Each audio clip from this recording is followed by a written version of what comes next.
Servadi. Bonjour papa fidèle.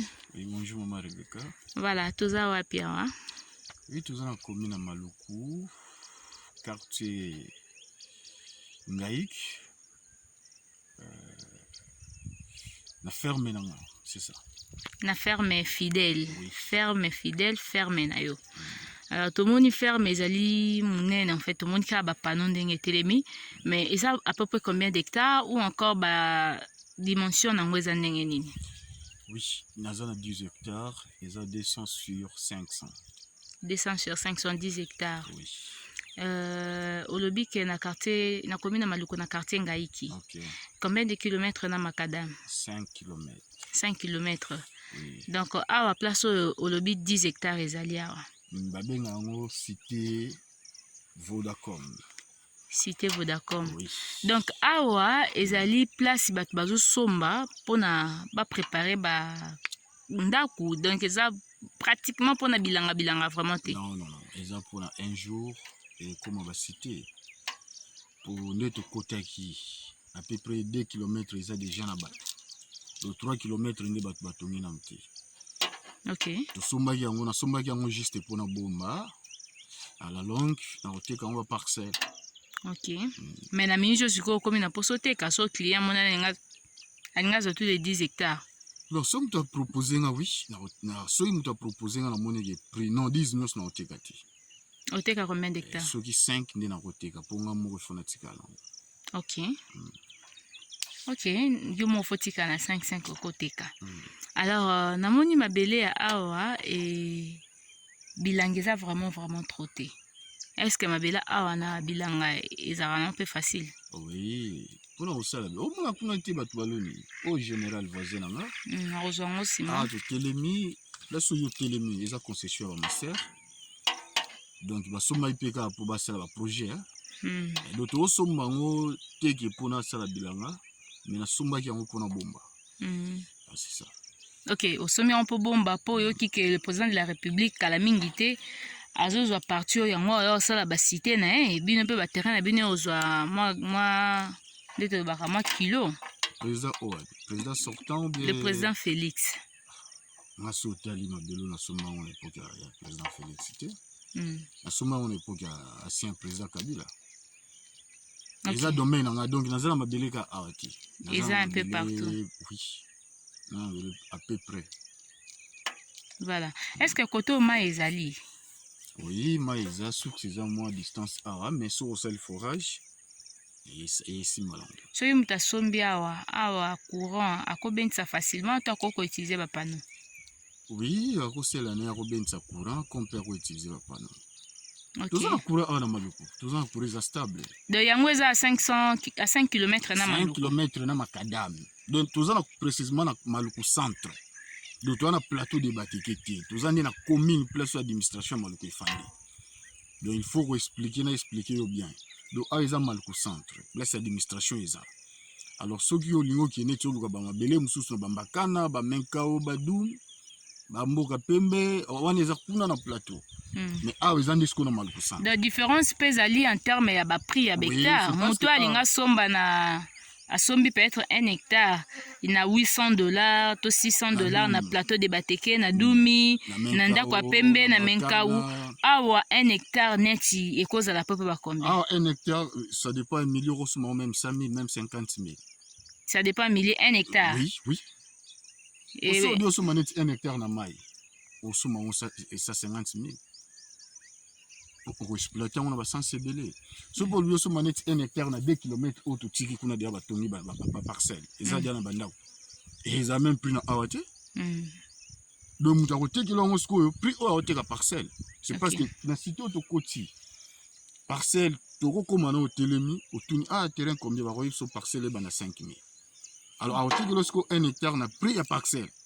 Donc bino a beaucoup teka ba hectare na bino par rapport ya ba prix ya ba parcelle si je comprends bien. Par rapport ya milliers ndenge eza évolué. Eza évolué pe ndenge ezokoma évolué. Parce que na minute on mutu so monaka zamba zamba pendant que tu parles sur tes image ba tum so ba monaka zamba mais quand tu parles d'une parcelle peut-être il y a 5000 4000 mutu so ba ate cher boy. Et ça c'est parce que batu mingi bayoka maluku bakanisa on dirait ça village et ça zamba non. Mais surtout fani koto c'est parce que tu se retrouver na zane ya maluku ti. Mais na moni que so na fa na koto na ko avancer. Pour les lots reçu ma parcelle 5000. Après 2 ans, on a 5000. Donc, moi, je suis autant mon angela, autant mon amour na se. À mon ara libosote. Même si autant mon la autant la boue. Donc, à mon akuna. Donc, mon bapilone et mon akuna ya kureni. Donc, pour na kuma na mais na maluku bapilone eze belé mais courant pe malonga na ti bakota ba plateau ezate. Koto au moins to ebi ke koto kurezaka bien mais ba plateau kuna ba courant ezate. Parmi ville à Kinshasa, tout ça seulement na 3 communes où la stabilité à courant. Commune nani? Nakoloba 4 Ngaliema, Gombe, Limete, Maluku. C'est parce que synergie autant na classe synergie de Maluku. Tout ça na 2 lignes à courant, tout ça na Zongo a na Maluku, tout ça pe na Inga. À partir de synergie Mobutu Sala. OK. C'est ça. Donc pour na courant ko tutika. Tout ça na maya pompe, tout ça na courant. OK. Mabele et varia à partir à faciliter ce commune na ezana mai ezana courant mabele ezana valeur monsieur. OK. OK, bien que tout le monde yango eza semi accidenté mongomba muke mais ngomba oyo pona mutu alinga ya otonga ndaku na ye to alinga ya osala ferme na ye est-ce que ozana facilité osala bandaku na ye normalement balobaka na vie mbongo ezalaka birin. C'est-à-dire mutu soki aza na mbongo te omoneka na sens te. Mais soit mbongo mona ko mo changer akomi na tentira bien oka ya za mutu likoshi mbongo ya ranjaka. Surtout tali ba ma campagne. Hein, totali ba ipen. Donc ba delvo, ba pigeon, ba tonga onde. Donc mutu na bongo sera place. Place yango moko mi bongo sera te même pour ngano totelema ah. C'est parce que ndima iko fungola nzela oyo ozomona nzela neza mutuka na koma atina mutuka a de songa na sala ki yango te tokotelema a te donc mutu nde apesaka place valeur ezala bon. OK, siko yo te ba hectare na combien bandeko oyo tongaki to loba te osola na bango moko so ba contacter biso mais baza pe na besoin ba yeba nanu papa azokumisa mabele na ye oyo atia yango combien bapesa bapri na mutu oyo asepeli na eloko. OK. Kolobaka boye non za respecté c'est mieux mutu abengi papa moi mabele na nga asepeli na ngosiko olobi nini et par là tu négocier kaka boye mutu asepeli na ite nga banuti après. Voilà, c'était juste pour l'éclaircissement mais ça ne dérange pas mutu a besoin nango akoko ta contact directement na biso Servadi TV to chaye par contact directement na papa fidèle et puis on visiter na ye et soka sepe nango ndenge papa lobi akoya pe ba sololi ba négocier place ba sepela na prix basali masolo ndeka kezalaka mais ce qui esengeli vraiment kosenga bandeko ba na poto ba oti siko bazo croire que na Kinshasa ilora malonga ezate na Kinshasa batongaka te na Kinshasa or to moni be espace ezosila bino bato bovande sika mabele ezana no vide bo moni tinde bazo somba na tinde mabele ezosila bokolo ba popeni.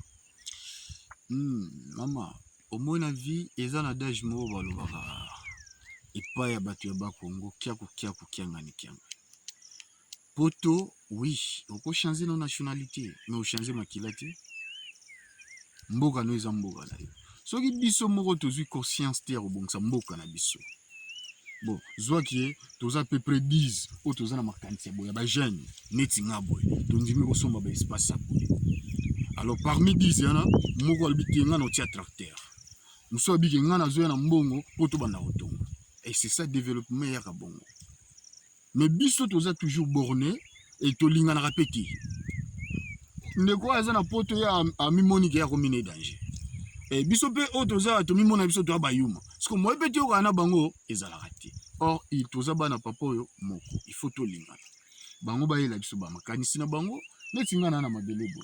So muto yeke non fidèle. Na mabele oyo nga na moni ke kotekela nga te to sala contrat pendant 10 ans nga na exploiter yango.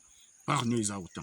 essaye tosali na biso na moni eza na avantage tosali yango nga moko na kokoresi te depuis nasomba yango eza kaka boye mais soki moninga moko aye na makanisi osomba yango kala nasomba yango kala ok ta nasombaki yango kutu nakomi nao na libandi te nde nasombaki tia ozalaki mpe mokie libandi ebimi sante ye apartir ya conseil ya papa papa na nga auti otika biso aza koyebisanga mwana babombaka mbongo na mutuka te okosomba lelo mutuka 50 000 80 000 après une semaine mpe kotutaka nango operdre mais soki okosi ata 10 000 $ na mabele après 2 ans après 5 ans emati eleki kobomba mbongo na banke mosika mbongo na banke bazosalela yango ti mais awa eza yanga moko moto akotuta yango aza te eza yanga moko esala yango mpe accident te ah oui après 10 ans même ne totelemi lelo tobakisa 10 ans na baprojet mokonzi na biso ya mboka azolinga asala soki aréalise yango donc nakota mosusu nakoteka su te nakoyebisaka président yo exploité kaka mabele na nga nazwaka pourcentage na fin libo esili yango. Ok. Voilà, merci beaucoup. Donc, je crois que Bandeko Baoza en a besoin. Il y a espace où Bako contacter Bisso. Merci, papa fidèle. Merci, madame. Voilà, espace Yangoyo. Donc, Komata Boé, Nanzela Otozo Mona, c'est pratiquement 500 mètres.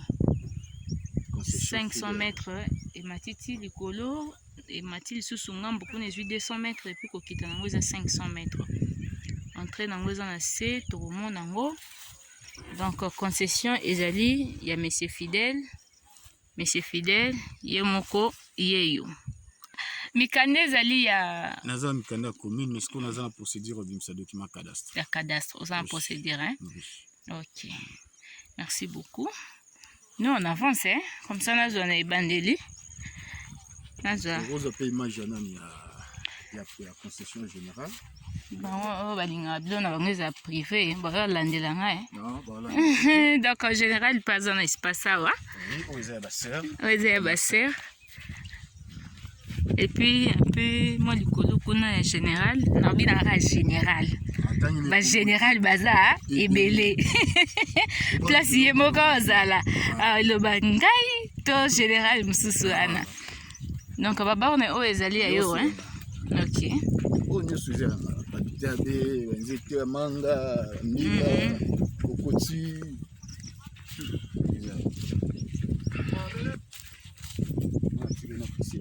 C'est bon. Voilà.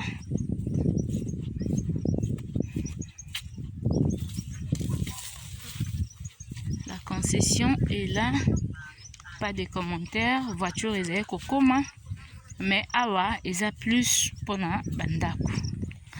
Koto bozomona zamba o bomona ngo zamba bobete.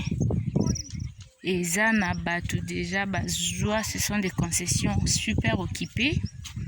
Batu ba propriétaire nango bazali ava espace vide na maluku. Eza na pasi yango tango ndeko zo somba. Lukoyeba moto azotekela mabele ya batu te. Azotekela mabele na ye moko. Ce qui est dans mabele ya batu, ozwa problème pour rien. La concession vide, ils allaient sous-sauter.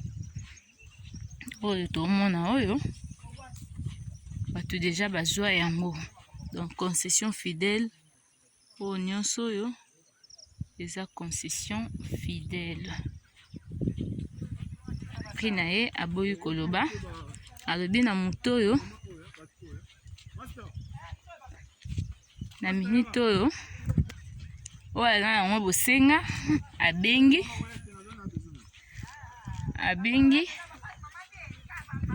Papa, maman kobuka nga mukongo, c'est mieux papa. Voilà. Les concessions sont super occupées. Bon, encore tu n'as pas de questions. Bah ferme où ils ont banane. Bon, yom tous awa. Où ils ont ferme banane. On ferme pas fidèle. Ok. Afin na wapi. Avec la zone 4. Ok, ezaya mutu te. Ezaya mutu te, ezaya pas fidèle. Ezaya ba conflit te. Ezaya ba conflit te. Ezaya ye moko. Ezaya ye moko propre. Ok. Atia pe mutu asala ka musala ko soigner, ba persi tout. Ok. Donc confirmer biso. Na confirmer ça bon. Voilà, merci beaucoup. Merci. Et bon awa ezaya na. Oyo général. Général kaka kutanga kombote général kaka. Général. Bon kumana si. wana kuna honorable Samba. Donc côté au bas espace vide eza so Et bon, militaire. oh banani. Oyo orphelinat. Ya ba maser hein. Te orphelinat. Orphelinat kaka. ONG. OK, il y a ONG. Merci beaucoup papa. Merci. Mais il y a pas ancien awa, il y a une la ferme générale. OK. Voilà, ça c'est la cité Vodacom. Donc à l'intérieur, vous voyez. Koto Nyonso. Quartier Vodacom, village Ngaïki. Quartier Vodacom. Village Ngaïki. Donc bazo vanda ah déjà. Oh, on va penser. Mai yango wana, fleuve yango wana. À l'union sacrée, Mais demain yango wana likolo.